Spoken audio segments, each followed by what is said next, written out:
The digital footprint doesn't just vanish by accident.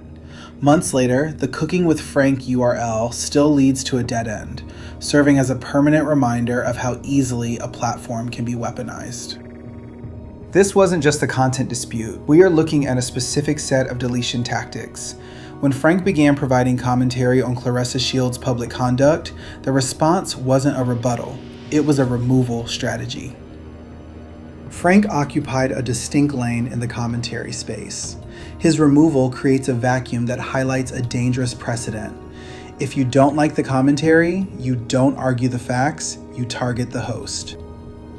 Even now, Shields is everywhere, on The Breakfast Club and IG Live, crashing out over celebrity rumors, Papoose drama, and 50 Cent text leaks. She's still in the space, still controlling her narrative, and still using her platform to check anyone who speaks on her. She is still in the room, but the creator she targeted for doing that exact same thing is barred from it. That is the core of the advocacy issue. You can't claim to be checking the narrative while simultaneously using reporting tools to delete the people narrating it.